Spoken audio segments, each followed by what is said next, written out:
Hi, this is Ginger Cook, and we're going to be painting an abstract still life today, kind of figurative abstract. It's from one of our famous artists, American artists. It was originally Bulgarian in the early 1900s. I think this is going to be really fun. I'm going to show you how to do it step by step. I'll see you in a second. And the star of our show, Ginger Cook, as she once again mesmerizes her audience with the daring do's and don'ts of painting with acrylic. You're back. Hi, okay, so that was quick, right? So I want to welcome everybody to the 2020 and some First official live show. First official live show. We had sort of a test yesterday to see how our new equipment would work. We're working with a new computer. We're going to be painting this acrylic painting on an 8x10 canvas that's been pre-painted sort of a cad red color. So that's what we're starting with, cad red medium. And I'm going to show you kind of a fast and easy way to sort of sketch this on. Do you want me to shoot down to the desktop since you're talking? Yeah, if you want to, scoot down to the desktop, John. And here's, I don't know. I'd rather look at you here's myself. our painting. Here's our painting, all right? There we go. And this is sort of a, it's not an exact copy of what he did, but it generally has the essence of what an artist by the name of Julius Pincas painted. And it's really interesting. You look him up in Wikipedia. He's a very interesting artist. He spent a lot of time in Paris. That was the place to be. That's where everybody went. Turn of the century, the Americans all flocked to Paris to, kind of hang out and paint. And he picked up some he feels almost a bit like Matisse. I guess he did a lot of figurative people, nudes, and so forth. But I like this because of all the colors. I thought it was something that I could share with you on YouTube, and you could easily see how to paint it. One of the things you want to do when you're deciding to paint something like this, I printed out an 8x10. And what you want to do is you want to find the halfway point in a picture. That's a minimum halfway point. And maybe the other way, halfway. So you want to at least have what I like to call, John laughingly teases me about, what I call our two-line grid. And the famous two-line grid. The reason that it's important is because it gives you an idea where to center everything, yeah? And that's really important. And while you're thinking about this, it'd be a great time to give us a thumbs up because we know you're going to love the show, so don't forget about it now. And I want to welcome this nice group of people that have decided to hang out with us today. And because we're live, we can answer questions. And but we advise you to put them in all caps so that we know it's Wendy a question. Just wrote that. You must have been reading Wendy's mind. Yeah, and I want to thank Wendy and our other moderators who are here to, sometimes people come to these things just to kind of make problems for the artist that's teaching or whoever. And they kind of our moderators keep the chat clean and friendly. How's that? Is that a good way to put it? That's a good way to put it. All right. Absolutely. Now see there's this line here, right? And I'm going to do this line right here. That's half. Now, the reason that that's so helpful, even though this is an abstract, is that one of the things you want to do when you're doing a floral of any kind is give your flowers a little breathing room up top. All right? So, now if I were to divide this in half again, and I'm guessing that that's half, but I'll get a ruler out and measure for you sock folders. Hey, there's nothing wrong with sock folders. No, I'm just saying that some of you say, well, you didn't measure, Ginger, so how do you know? I'm guessing. All right, so this is 10, so this should be about, well, let's see, that's about 2 1/4. How off am I? Well, it really should have been 2 1/2. All right, so 2 1/2 would be half, right? So you're not bad, 1/4 off, that's not bad. It's not bad, right? No. So I'm going to go ahead and draw that line across here, too. And, I mean, I could have done, I could have just sketched this whole thing on, but I think that what I see, I do a lot of personal art coaching, and probably one of the problems that people have with even a very good painting is they don't take the time to position the artwork. And that's key. You want to position the artwork. And so let's divide this one in half again, too. See, that's... this whole thing should be 5, right? Yeah, it is. So let's do 2 1/2 right here. And if you position the artwork, because if you don't have the artwork positioned right, then that's a big deal to try and at that point, you know, fix it, right? Okay, so what we can see from this is that our flowers are in this area right here. That's not the top part, but this. The main flowers are in this, and the vase is not in the middle, but it sort of straddles. And then the little blue, what is that, pitcher is, you know, kind of on the top half and the bottom, this bottom square and the top, well, it's right there, okay? So we got the fruit here. So that helps you when you're deciding where to put something. So again, we can just take a minute and I'll make a few little, all right, so this should be 8 right here, so here's 4. And what I love about a T-square is that if you line it up level with the edge of your, but that didn't show up very well, did it? Maybe I need that in white. What do you think, John? Would you use blue? I use blue. It's a little tough to see. I think the blue is too tough to see.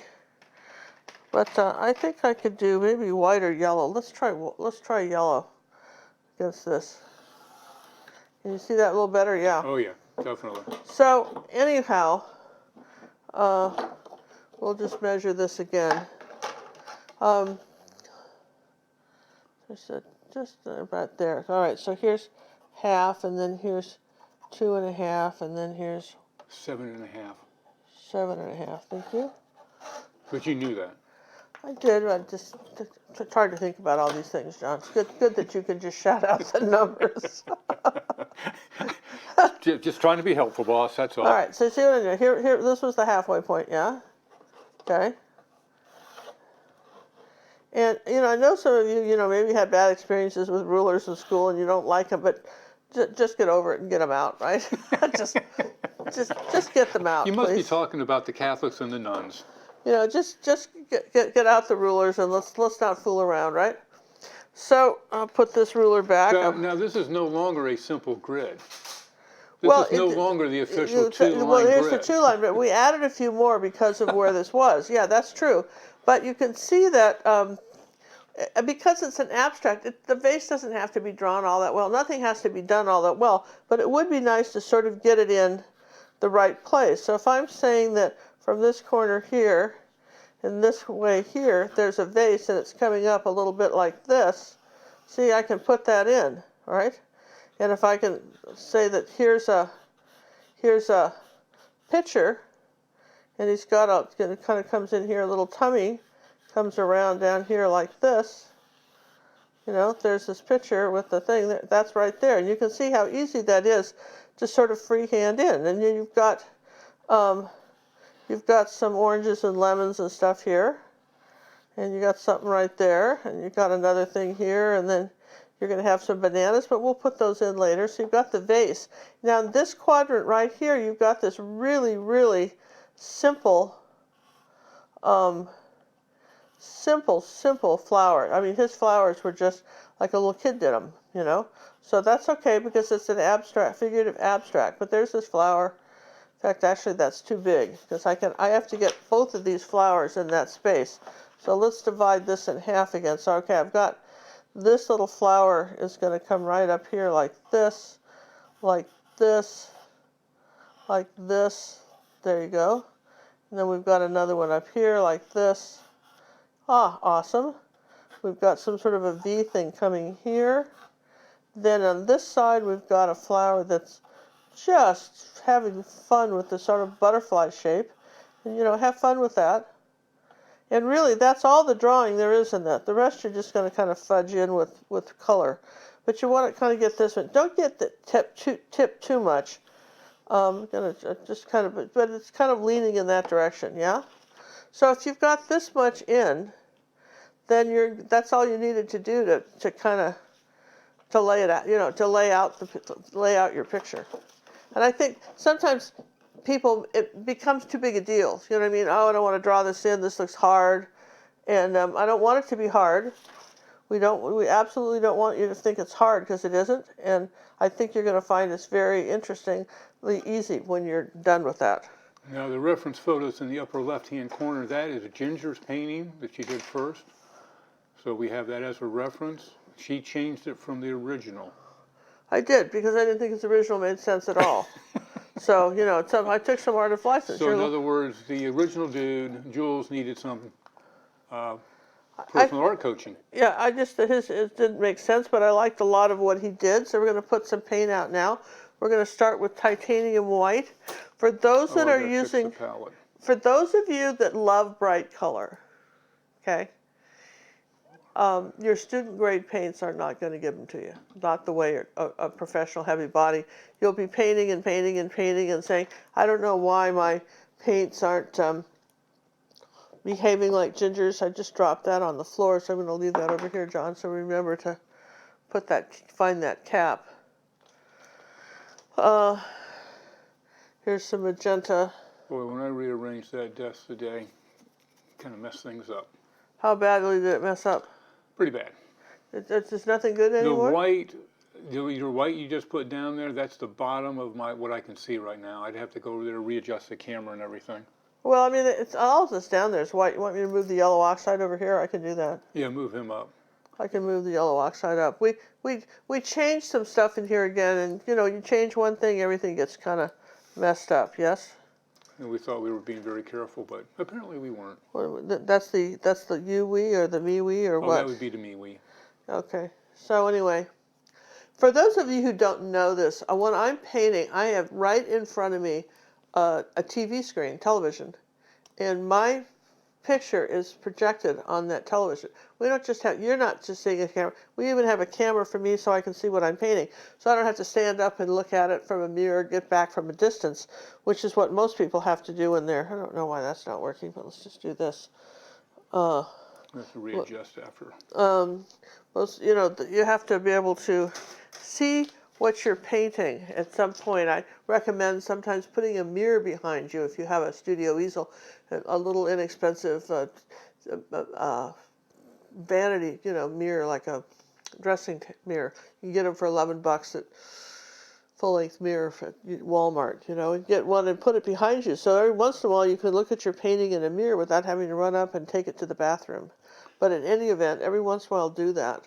When you say your student grade paints aren't your favorite, what is your favorite paint? Well, we started off using a lot of Matisse, and but back particularly when Jerry's was right down the corner from me, and they gave me a lot of paint to use too. The store did, not Matisse itself, and I would use that, and I like it. But what I found is pretty much golden is everywhere. Pretty much everybody can find it, and it's consistently. It's quality. Very consistent in the quality, and I mean, there's not, I don't ever worry about a tube not being okay. That says something, because I can't say that about everybody else, particularly in climate changes and transportation and so forth. So I would say and then I like Holbein, but they're very pricey, and they only come in little tubes.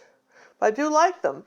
I like Holbein. We're going to use some phthalo blue here. This is Liquitex, and I'm just kind of using up some paint I have. And I'm going to use ultramarine blue. But you'll see me use it, but heavy body paints. And if you live, like, for instance, in a country that maybe you have a professional body line of paints that I'm not familiar with, but they definitely, the student grade paints are not going to give you the color that you want. And if you really like color... good, rich color. Well, one rule of thumb is if the price for all the colors is pretty much the same, you can still kind of use that, right?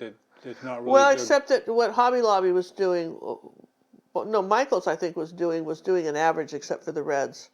Yeah, but if all the prices are the same, generally reds are more money. What happens when you buy paint is they have numbers on them. This is a series 3, and that'll be a series 1. I don't care if it's watercolor, oil, or whatever. And usually the bigger the number, the more expensive the paint. So, Carol would like to know why don't you just use an outline with the Sorel paper? Because we're teaching you another method. Well, we did that last night. I could have done that. But I wanted you guys to see how to draw that in. Somebody last night said, gosh, I don't have access to a printer. I don't know how to print anything. Can you show me how to draw it in? So I just showed you how to draw it in. Yeah. There's a lot of different ways, and if nothing else, this is how you lay stuff out.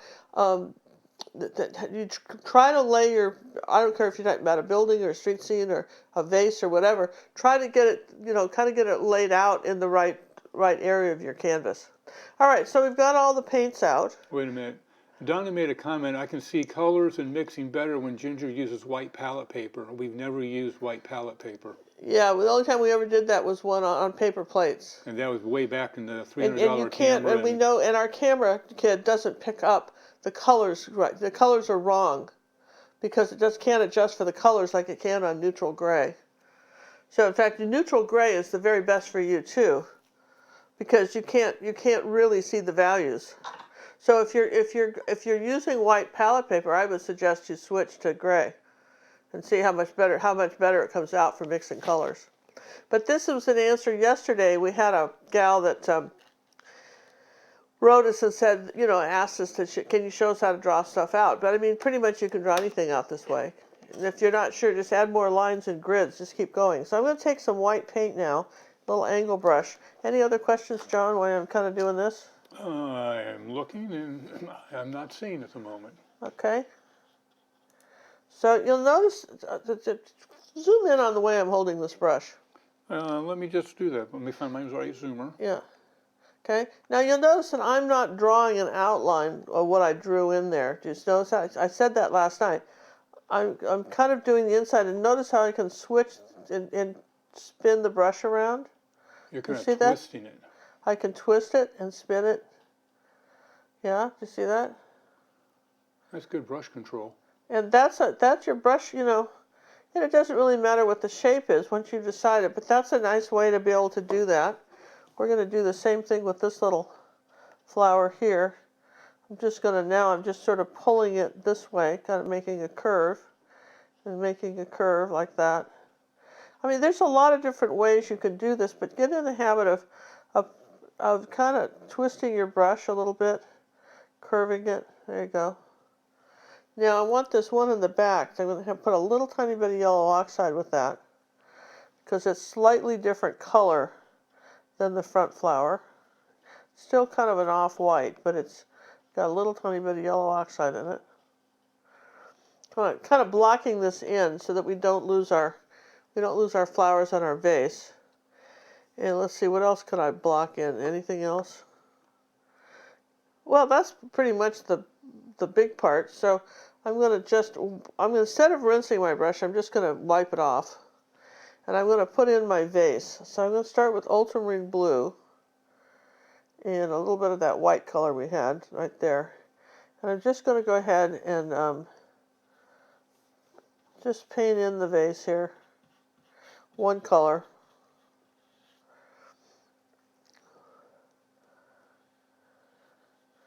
And you have paint on both sides of your brush often, so it doesn't hurt to kind of paint with both sides. You have that. Now, here's the top of this. Now, here's the trick. When you're, if you want, instead of the brushes, if I put a little bit of water here instead of wetting the brush, I can just put the tips of it in water, and that will allow enough of the paint to flow off the end of my brush, where I can put in the lip of the pot here, just even using this one little angle brush. And just, that's where I want my water, not in the water bucket. Okay. So much water gets up in the ferrule. Well, yeah, that's true. And then sometimes it's not as effective as you want. Now, while it's still wet, I'm going to take some white on my brush right here, like this, because this part is lighter. Okay, and I think I'll make the tummy a little bit bigger. Now, I don't want any more paint than what's on there. And I think this is key here to understanding what I'm talking about. That's all the paint I want. So now I'm just going to wipe that off my brush and deal with this paint here and blend that out. Do you see what I just did? And then I might go back again with a little bit more white paint. Barely touch it. I see people and when they're painting, and probably the one thing I would see is that they might be using a little bit too much paint on the brush, and so they've lost control of what you're painting. So, okay. So as long as that's happy, let's take a little phthalo blue, not rinsing, and a little yellow. Let's make this nice, deep, dark green. Yellow oxide, phthalo blue, okay? A little more blue on that. Okay, so it's a nice, deep green. And let's go ahead and just paint in our vase. Now, if I want it a little redder, I'll just add a little darker, add a little magenta to it. Not too much, about 1%. And I'll go ahead and say that that's our vase. I'm kind of going around the fruit. It's already orange, so I don't want to have to repaint it. All right, so I've kind of locked in my vase here. What size brush are you using that? Is that a 1/2 inch? This is a 1/2 inch angle. Looks like a 1/2 inch angle. Now, I want to, people say, where do you get those brushes? And as long as I'm here, I'm going to take some of this green and pull it along like this. A little bit under here. Take some of this dark green color and a little bit under here like that. The brush guys, which you hear me talking about all the time, they're still, the company's still called the brush guys. They did sell out to some new people in California, but they're still giving us the same great deals that we had before. It seems like nothing's changed. No, they promised us that nothing had changed, so we'll see. So, let us know if you experience anything different. You use my name, Ginger Cook, all one word, in the when you check out, it's a discount code, and that should be still set up to give you the extra 5% off. And I like them, and I like the idea of them because they ship. At least the old guys did. Let's have a little more yellow oxide in that.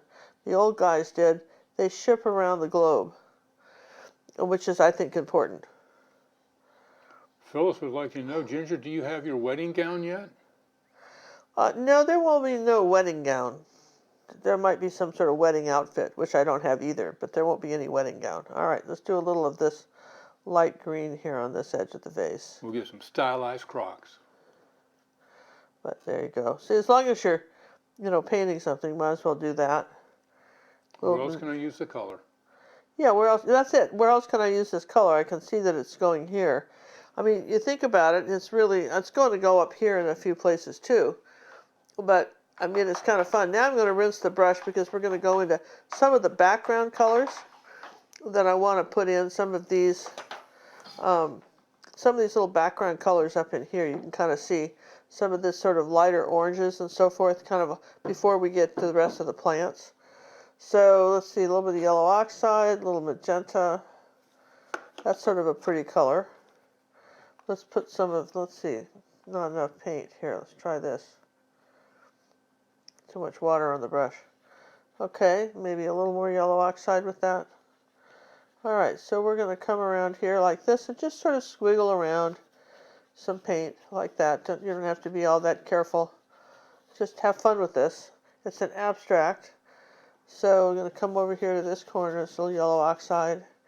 When you find that the paint isn't painting anymore, put some more paint on the brush. The brush is damp. There's not a lot of water on it, okay?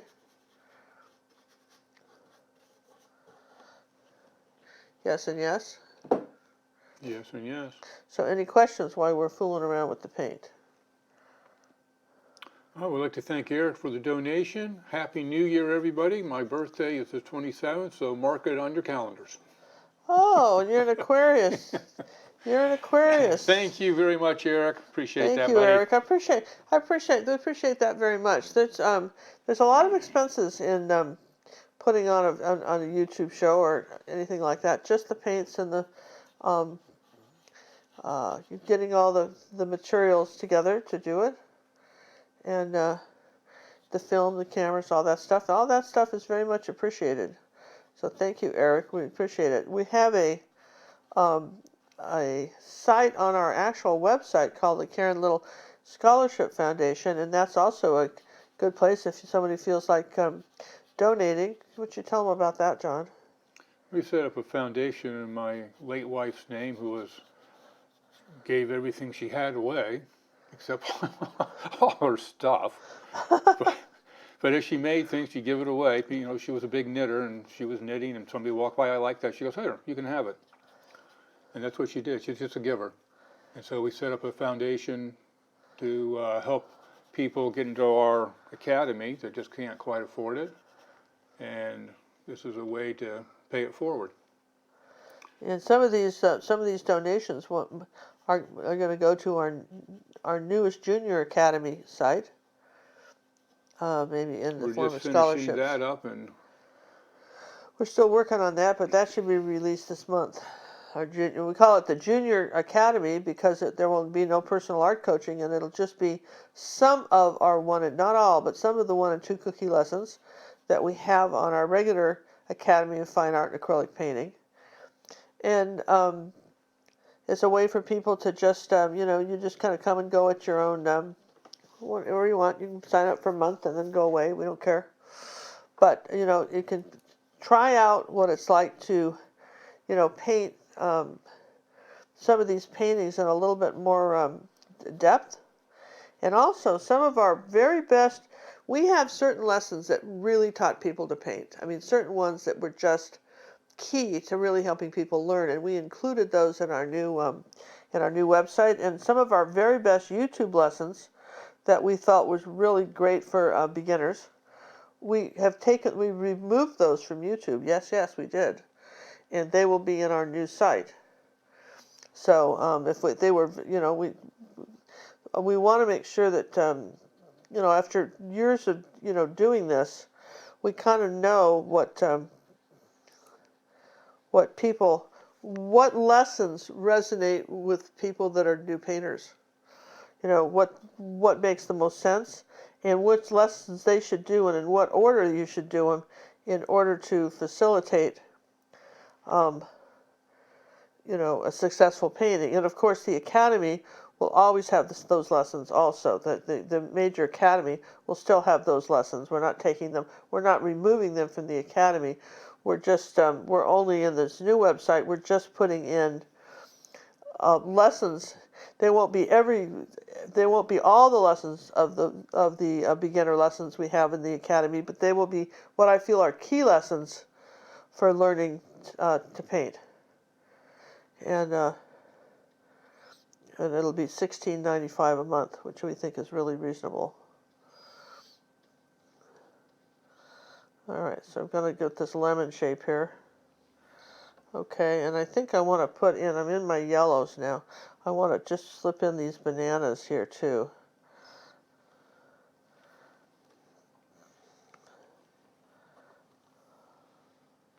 There, I'll put the bananas in. See, this isn't really, this is kind of easy, isn't it, when you're seeing me put this in, you guys? Don't you think so? No, a piece of cake. And we haven't had to dry much because I'm just kind of playing on wet. I want this little side to be a little bit brighter. I can play with that. Let's see, I think I want a little bit of orange right in here, like that. Now here's something that happens. Green and red are complements, and so if your orange is wet and you try to put red on top of it, you'll just have a muddy mess. That's like your tip for the hour here. I can't. You can take that one to the bank. You can. Let me just show you what happens if you were to do that. I just think it doesn't hurt to take a moment. This doesn't hurt. Just take a moment and let's just talk about that. See if I've got a canvas I can show you. All right, I'll use this one. All right, you with me? So here's some orange. Now, wait a minute. I gotta line up to what you're doing. Here's some orange right here, okay? And some red. Yeah, like this, right? Yeah, looks good to me. All right, and then a little bit of yellow, and you're all enthused, yeah? I'm great, yeah. Now, my brush is still, I've got paint on it. I'll just wipe it off. It's still a dirty brush, though. And I'm going to make some this green color. Now watch what happens when you try to paint green onto wet red. Look what happens to the green. Looks a little muddy to Do you me. see how it goes all... Oh, yucky. It goes all yucky. It started off kind of nice when it was floating on top of the orange, but the more you go over it, you see how it turns all muddy? That's how your colors get dull. Now, red is a good color to tone down a green. If you have a very bright green, you can put 1 or 2% red in it. It's a wonderful color to tone it down. But if you use a complement, and this is kind of a key thing here. Complements are colors that are opposite each other on the color wheel. Like, for instance, turquoise is opposite orange and yellow is opposite purple. If you mix complements together, equal amounts of the color, equal amounts of the color green and red, for instance, you'll get mud. Absolutely, and any of them you will, yellow and purple, if you equal amounts. But any of the complements will, what we call push back or tone down the color of its opposite if you use like 1 or 2% of it, just a small amount. Okay, which is why it's so important to dry. And if you find that you just don't like to paint with a lot of bright colors, that you like them more subdued, add more of its complement when you're painting with it. You can tone it down quite a bit before it goes muddy. And don't you have what's called a mother color that you can do the same thing? We do, but that's from another lesson. We have something Yes. called mother colors, and we'll talk about that another time. All right, so now I know that I want a little purple here. Too much water in the brush here, okay? I'm going to put a little purple right in the middle of this pot here. And I'm going to take a little purple and outline this right here. Okay, outline that.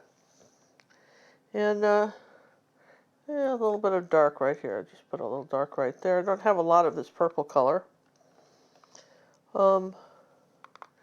All right, so I figured as long as I was doing that, and I think I want a little phthalo blue and white. I'll tell you why. Phthalo blue, put a little green with it, that makes it sort of a turquoise color, is the complement of orange. The turquoise is the complement of orange, and there's so much orange in this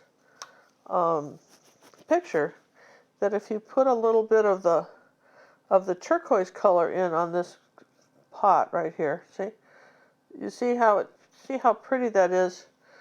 See what it does for the orange, and you can get it even a little more turquoise if you put a phthalo blue, mostly blue, a little bit of yellow and white, and look what happens. You can get a really pretty aqua color if you want to do that. Just a really nice aqua color too.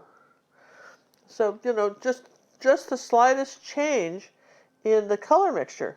Okay, let's do a little more of this here. There you go. So we did that, and I think I want to do a little bit of this, just like this on the pot. Okay, and I want a little bit of blue right here, coming under here. All I have a right. question. How would you create texture in this painting if you wanted it to be textured?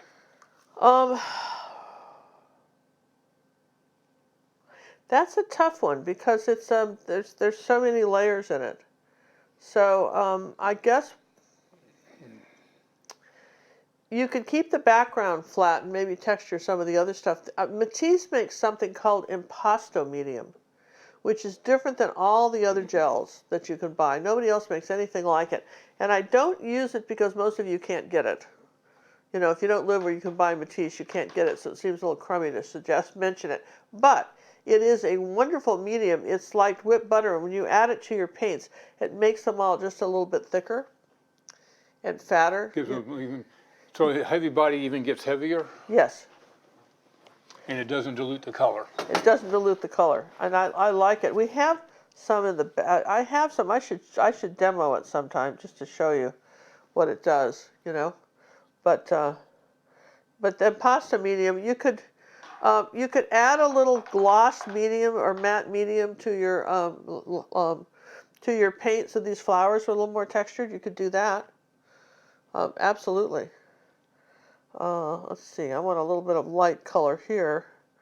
I'm going to keep my brush very flat, and I'm just, you see what I'm doing? I'm holding it flat and kind of wiggling it. No. I'll move it down here. I'm moving this very flat and just kind of come down here like this. It's a layer on top of this one. I'm still trying to get my background in so I can do the rest of the flowers. Okay? And then I've got some of this turquoisey green color over here. Let's just kind of back up in here. And then just ultramarine blue and white. And you can really see the difference in the blues when you do that. So here's the ultramarine blue color. And we're just putting a little bit of this right here like that. Kind of pulling it out like that. Okay. And maybe a little of this green color. And we'll put a little bit of green on it right there. Okay, and then here we had the greens, and I had the green on the brush, and I'll put yellow on the other side. And I'm going to take it like this, and then twist it around like this. Then a little bit of white. Okay. See, all this can be done with the brush. Kind of leave it up like that with the yellow. You'd be amazed at the super effects you can get with a brush like this. I mean, it's way cool. And I think I want to do this like this. And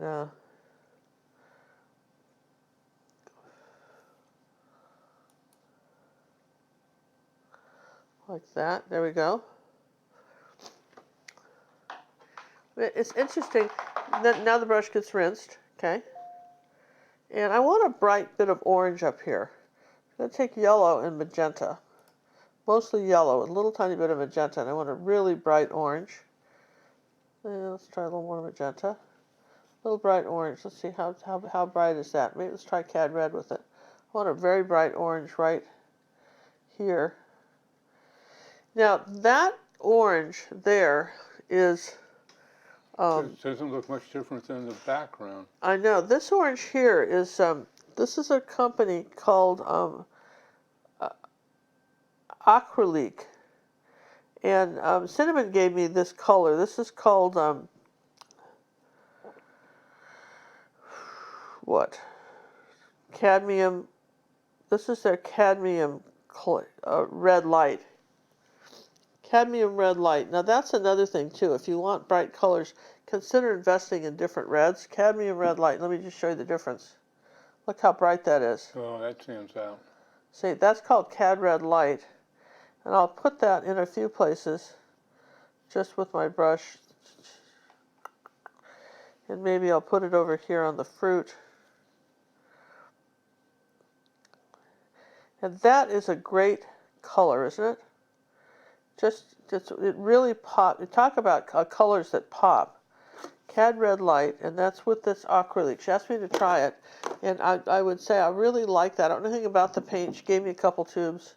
You're wondering who Cinnamon is? That's my daughter, Cinnamon Cooney. She's currently known as the art Sherpa. I don't think formerly known, but currently known as the art Sherpa. So anyway, I put a little bit of that orange up in here too. Just because it's really pretty, isn't it?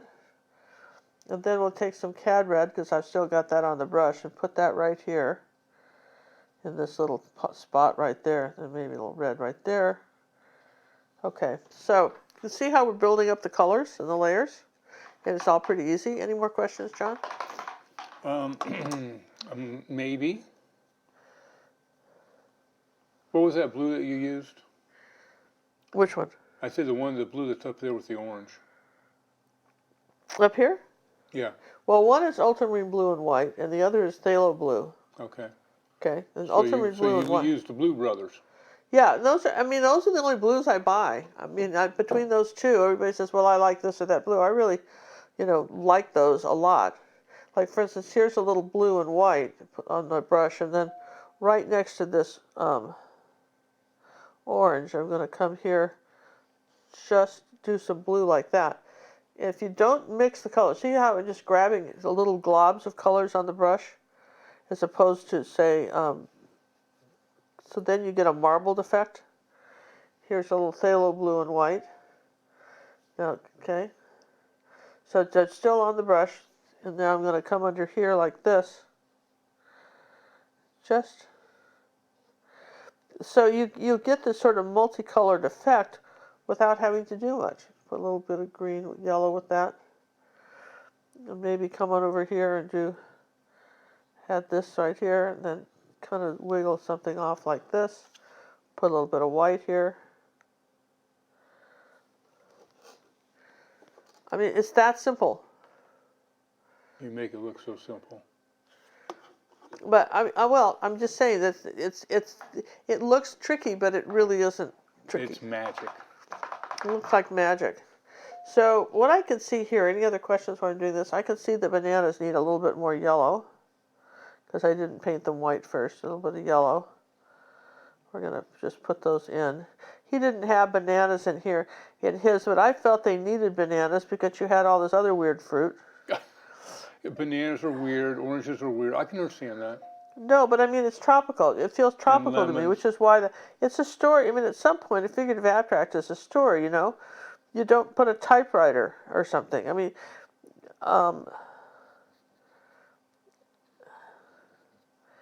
it's a story. We'll put some red in here. Another thing of cad red. Red's one of those colors you can't paint often enough. Here, put a red right there.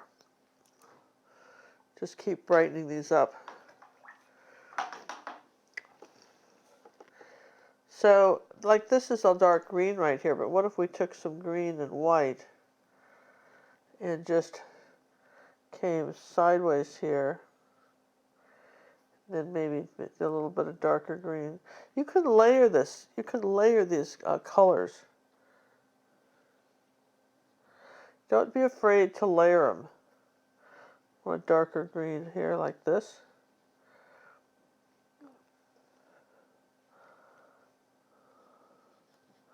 There. See? It's okay if you want to do that. You know, do a little bit of layering. So I want to change brushes now because that's had a lot of paint on it, and I want to start with the clean one. It's just easier for me to get another brush. But we're going to do white and dazzling purple. Okay, and then a little more white. And we're going to go over this flower again with the dazzling purple and white, and I want it to be, you know, kind of more variated. So there we go. We're just going to suggest that there's some purple in this flower. Maybe a little purple here. Now, if we take some magenta and white, he had, I don't know why, but he had right in here, he had this magenta color. The whole thing was confusing when I was looking at it. I wasn't sure what he was doing, but, you know, this just... You know, that's an interesting comment coming from you. Well, the thing of it is that, you know, sometimes at the turn of the century, it was very popular to drink and paint. I can see that. It's very popular. That was a very popular thing to do, right? To drink and paint. And you can see how well that always works out for you. All right, so I'm going to take a little bit of the yellow now and go over this flower with the white. And then maybe put a little bit more white on top of it. Oops, that's a blue white. I don't want that white. Okay, so there's the... kind of reshape the petals here. Okay, and then this one up here, we're going to give it a little bit of a blue cast too. That's too much. We'll just take a little more white with that. Are you going to do any more animals? We are going to. Did somebody ask about animals? Well, yeah. No, I'm making the stuff up. All right. So can I show? I'm going to show an animal. I've got to switch cameras. I got to zoom out. This could dry for a second. I can show you some animals. Wait a minute. Wrong button. I have all these controls now. We have a new animal, and her name is Butterscotch. Okay, you can show Butterscotch. So I'm going to move these out of the way. I want you to see Butterscotch. She's going to be a new Academy lesson. Oh, get out of here. That's so adorable. You guys like Butterscotch? I do. So that's going to be a new Academy lesson, which I'm very, very excited about. Love the background. And that will be, that's really fun. And the reason we're doing it, so many of our Academy members, and there's a handful of them out there that are doing really well on dog commissions. People say, "Oh, would you paint my dog?" I And would they're say pet commissions. Because there have been a few people who've done some cats too. cats and pets and horses and so forth, but pet Yeah. commissions. And dogs seem to be, people are willing, I don't know what it is, but people are willing to spend a little more money to have their dog done than their cat. I don't know what that's about, but Well, let's just I think was a about a cat cat person. versus. I was a No, cat person. dogs rule. So The rest drool. So I was dogs actually, the drooly ones, but I'm just saying that I think that's really cute. And then for Valentine's Day this year, we've got on the Academy, we've got a really interesting new concept. Can I show you that? Oh, please do. I'm Yeah. all excited about this concept. This is another one of our old dead artists. You backed out far enough for you to see him. Yep. What was so interesting to me about this was the color combinations. Sometimes when you go back and you look at some of the paintings that have been done in the past, they, like this green vase, it looks so ceramic and nice, isn't it? And this green background and just these pink flowers, and they're kind of different roses than what you normally see, the soft-petaled rounded roses that you normally see. Then he's got this one kind of yellow rose. And what's going to be different? This is going to be a 4-cookie lesson. And we're going to do something a little different with this than we've done before. I'm going, and you'll learn more about it when we get around to doing it. But you're going to find I've got a real surprise on this lesson. I think you're going to love how we present it. It's be called a challenge piece. It's going to be a challenge piece, but I'm going to show you how to mix all the colors and get this and that and paint one rose, close up of how to do one rose, and then it's really going to be entitled "What Have You Learned?" Yep. Because it'll be about an hour's worth of video, not about 15 hours worth of video. And we're going to do these on 4-cookie lessons at least once a month. What have you learned? What have you learned? What have you learned? And so that a lot of our lessons are, 7, 8 hours of video. We show exactly how every step of the way. But some of our advanced artists are way past that now. If I can show you how to mix the colors, maybe a technique I did on a rose, how I did certain things, then I think you're good to go. So anyway, that's going to be one of the Academy lessons, and I'm going to make sure you have it in time for Valentine's Day. Oh, you are? Yeah. Valentine's Day is on the 14th, so we ought to be able to do that. So then we have. Ought to be able to. Next week for YouTube.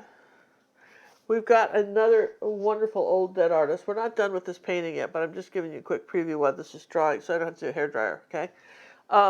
This is another one of our old dead artists. And again, I loved it. This Chinese vase with this funny guy. Japanese? Yeah. Yeah, Japanese vase with this funny little guy and these odd little flowers. And of course, you guys know who is this, and many of you know who we've done a lot of this artist's work in the past. So we're going to do that next week on YouTube. That will be a 9 by 12? I Yeah. would think that's a 9 by 12. Well, this is Put the an 8 by 10. To it. Yeah, that's 9/12. 9 by 12, yeah, that's what I said. Okay. So anyway, that's what we're doing, you guys. So let's keep going with this. Any questions? People like the idea. They like the idea of the new challenge pieces. Yeah, what have you learned? In other What have words, you learned? and we're going to include videos in the Academy that cover the things that are in that painting. That we think that, That we need think help if with. you should have, at least if you have done those, you should have no trouble doing this. Because a lot of times people join the Academy, they dive right into a 4-cookie lesson, they have a clue how to paint any of it because they haven't done any of the basics.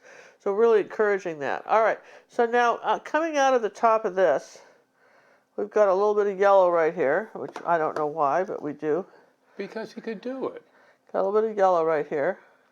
And then he's got this blue, and I think we're going to take the ultramarine blue and white on the brush, okay? Ultramarine blue and white. And we're going to kind of curve off in this direction. And just using the angle brush like that. Make sure I have enough paint on the brush like this.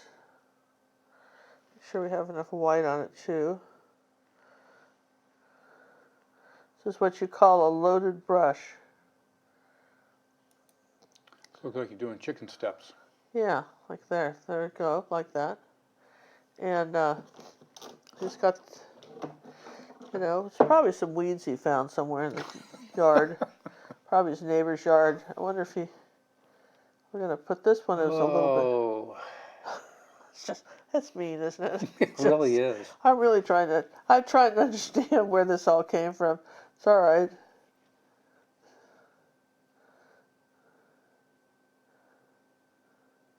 It is a nice piece, though. All right, so there, see, we got that there, and then he's got, I like it. yeah, I mean, it's sort of fun, isn't it? I mean, you look at it, it's sort of it's fun. And we've got,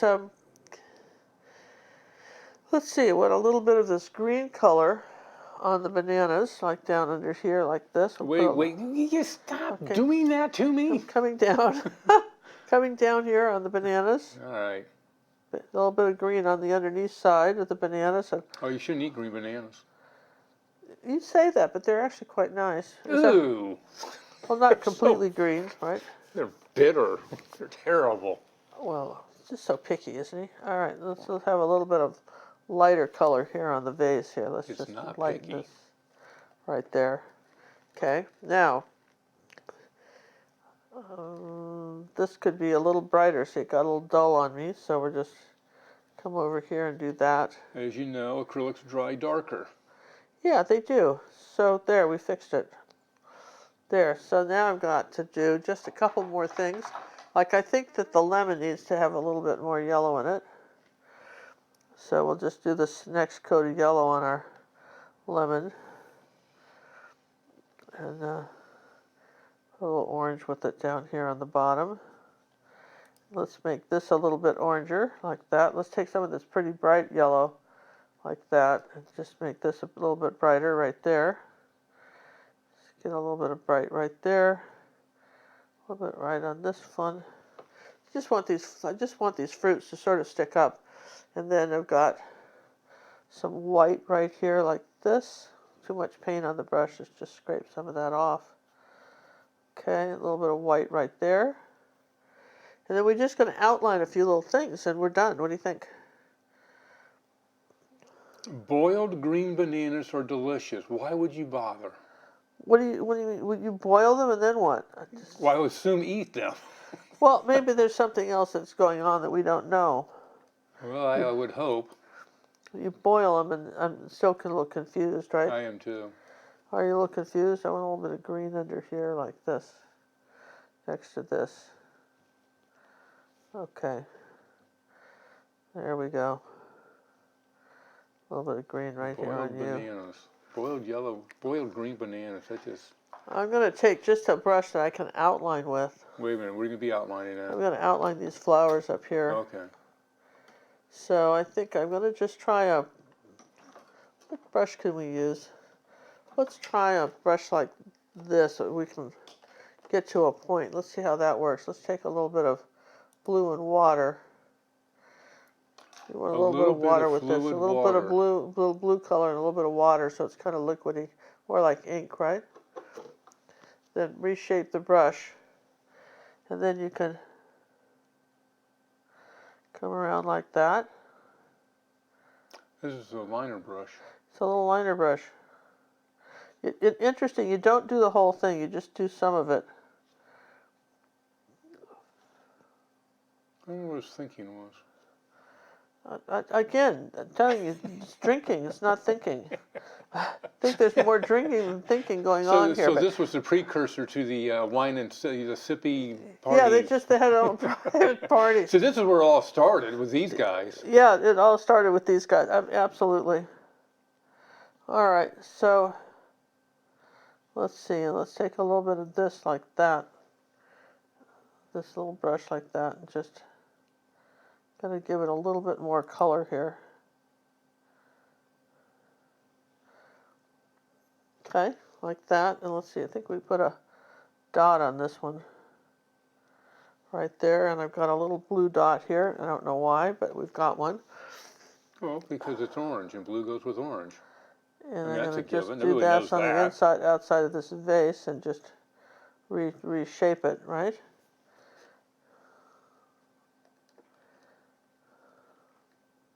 Okay. And basically, that's kind of it. Oh, no, it isn't. It isn't. I went and on mine, I went ahead and did this. I felt this needed to happen. I wanted some light coming out of here, the center of this, out of my flower like this. And then I went ahead and did white and blue and did little dots.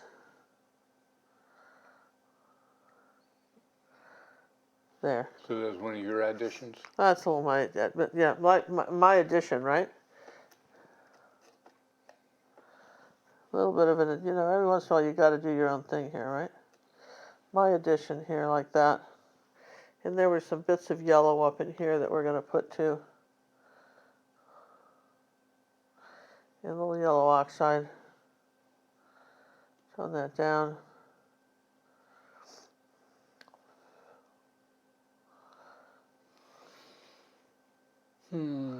Okay. So you guys, that's the fun part of doing a painting like this, is that you can just... it's pretty freeform. It's freeform, so if you didn't get it exactly like mine, you know, it's all right. It just doesn't matter. It's really a study in color. Yeah, Color and color relations. Yeah, I guess that's a really good point, John. It's really more of that than anything else, isn't it?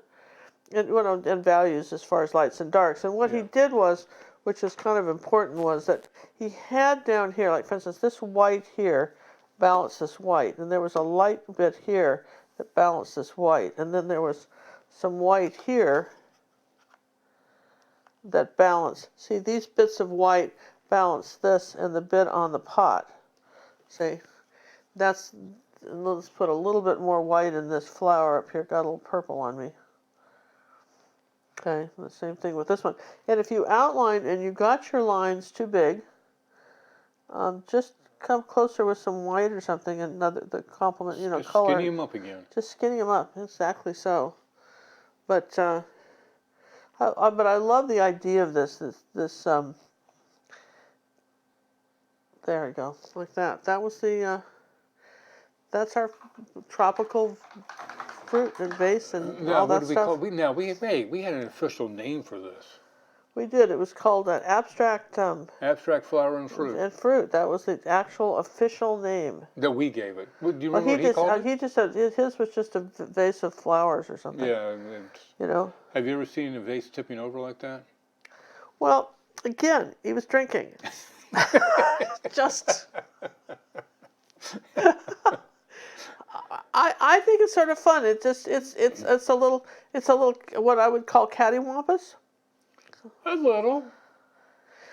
You know, I mean, it definitely was a little cattywampus, but you have these beautiful bright colors, right? Well, like I said, it's a study in color and color relations. Absolutely, it's the color relations, and it's a good way to put color up. Do you have any questions before we? Yeah, what was the background color? Just orange, cad red medium. Cad red medium. But I tell you what, this orange light, this cad red light, that is the ticket, isn't it? As far as oh, that French company you got? Yeah, this one is, you know, but I think any cad red light would do that. Yeah.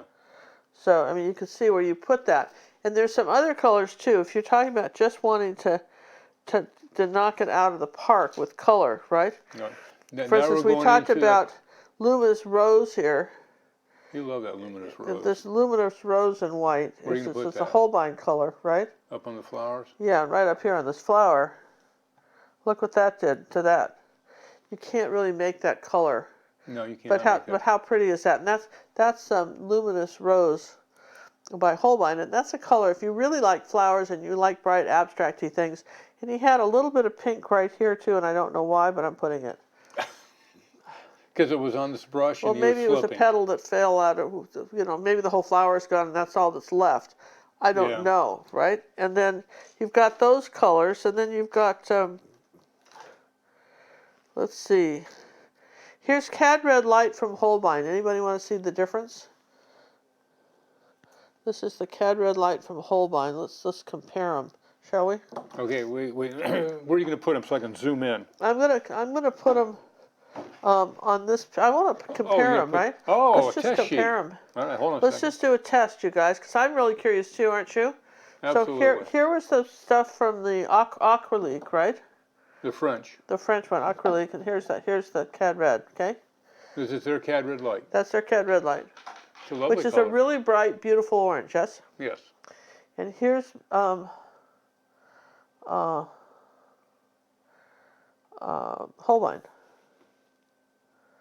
And it's looks slightly, it's redder, it's slightly darker. Yep.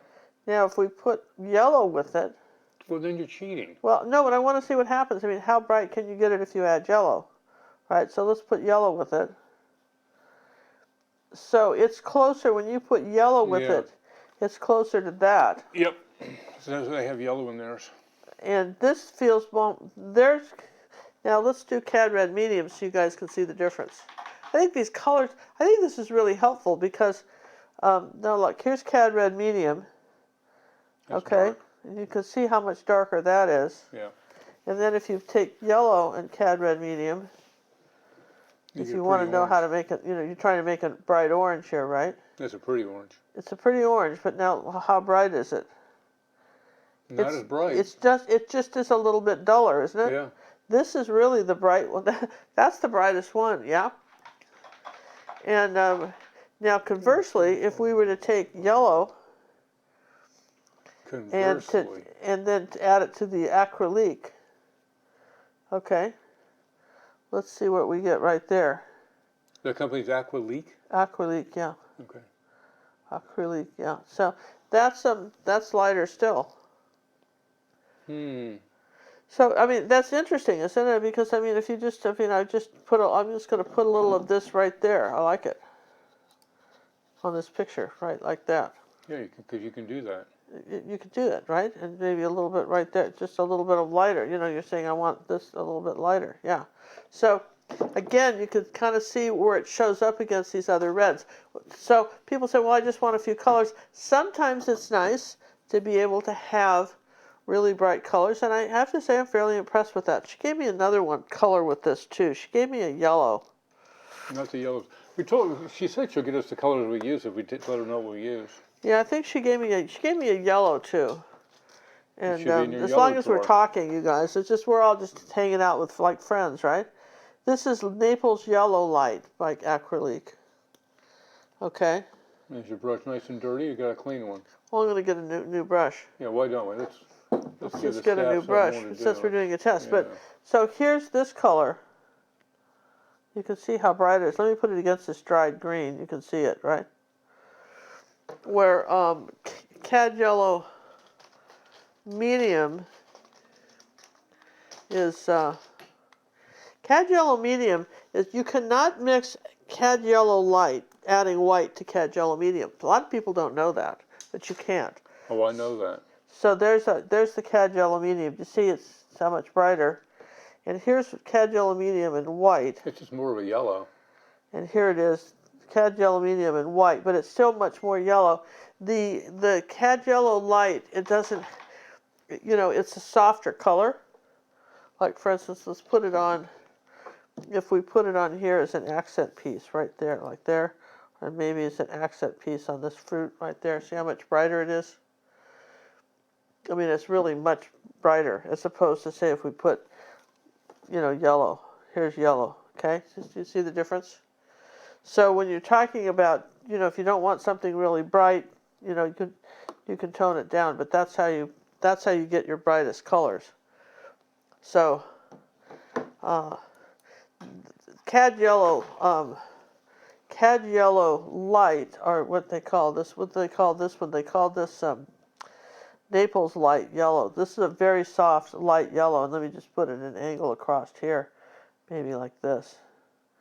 You can see it's a very, very soft yellow. It's almost a pastel yellow. Yeah, as opposed to say this yellow. Can you see the difference? Yep, I can. So I mean, people say, well, why do I want different yellows? Well, why would you not? So again, yellow is one of those colors that is the happiest when you paint it over white. So I'm going to go ahead and brighten up my bananas a bit more because they kind of lost it in the drying process. In the drawing process, yeah. And again, brighten this up right here because that kind of got dark on me. But that, you guys, is how you do this picture. And we had a little bit of a lesson on why you might want to own some different yellows. If you get too much paint, you don't want to be like a friend of mine who bought every color in the store, and then she never knew which color to pick. So I think a limited palette is helpful, but sometimes, particularly if you're a person that does a lot of abstracts, or does like, for instance, I'm going to shout out to Kate Cooley, who we saw over our meetup in Houston. She does a lot of abstracts, so she might be one that would want some of these varied colors. Or, for instance, Eric, who paints with really, really bright colors, might want these brighter colors. Or if you're a floral painter, really, really paint a lot of florals, having these extra reds and these bright colors can be very nice. So as well as having a Posca pen to sign everything with. I've got to have that. So any questions before we say goodbye and wish people a wonderful... Well, sure. Here's a question. Ultramarine blue from Liquitex. Should you buy the red shade? I always forget which I should buy, red or green. Red shade. Red shade? Uh-huh. Right now, you notice the light on something when we did that close-up. We have to not be an automatic exposure. So we're still working with the equipment, but overall, I think it's working well. Are you happy with it? I'm happy with it. Are you? You're right. Acrylics dry darker. I could use a little bit of dark light blue here. Just need a little bit of that color right there. And he actually had, and this was fun, he actually had a little bit of, I know it always looks like I'm done, but he actually had a little bit of yellow. I'm coming to the conclusion you're never done. He had a little bit of, just going to put a little green right here on the edge of this pot. Look at that. See, stuff like that makes a difference, and people don't really, it just does. Just do a little, everything's kind of dried up. We're just going to, there we go. All right, I'll stop. It's dry. It's kind of dried out here, and I think this would be fun big. I could see this really big and crazy. Eric, make it big. I think it could be big and crazy. It doesn't have to be, just try to do more of this kind of work. See, all these colors were done on one brush. To try to do more of that, where you put a bunch of paint on the brush and then make colors. Just do this one more time with the sample, where you put, like, for instance, here's some blue, here's some yellow, here's some white. Kind of roll your brush around. And a bigger brush is even more effective than that little one. But here, we got some extra paint here.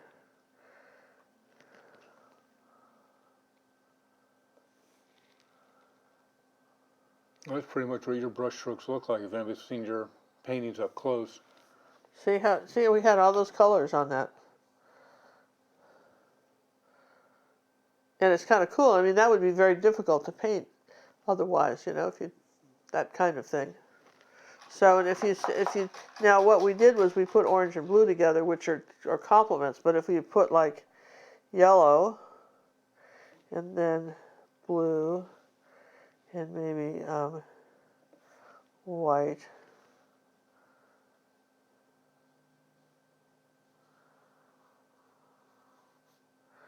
see what I mean? You can just look at the beautiful effects you can get using multiple colors, particularly if you're an abstract painter and you want some beautiful effects. Play with your brushes a little bit, because if you keep going over it, they won't be that effective. But for instance, say a little blue and white and yellow. No, if you just smooth them all out. Yeah, you'll just smooth them all out, and the more color you have, the more effective it is. But if you put all the same colors together, like your complements, then you're going to start to get mud. You see what I mean? Yep. So you've got to be careful which colors you're using to do that. But I think that was sort of a fun, example of what you might do, and I hope everybody enjoyed this. And come check us out on our Facebook club. And can't wait to see what you all are painting, and love to see some of these finished. And have a fabulous start to 2020. Let's agree that we're going to spend Monday nights together. Monday night, 7:30 Central. We'll be back again next week. New Year's resolution. Just you and me, all of us together. All of us. All of us. All of us. Subscribe if you haven't. Thanks. Subscribe again if you have. Is that all you want to say, boss? Yeah. Night. Night, everyone. Well, you guys, I don't think I can look at another commercial about how to unstop the toilet, or maybe you two can learn to draw. That, you know, we have to have those in our video in order to kind of cover some costs, but I thought it would be fun, as long as we were doing it, to put a commercial in for ourselves. So here's the commercial from me to you. I want you to have a wonderful day. I want you to be the artist you can be. I want you to get up in the morning and say, today's the day I'm going to be happier than I was yesterday. This is my commercial in wishing you the bestest, happiest day of your life. And art hugs from John and I.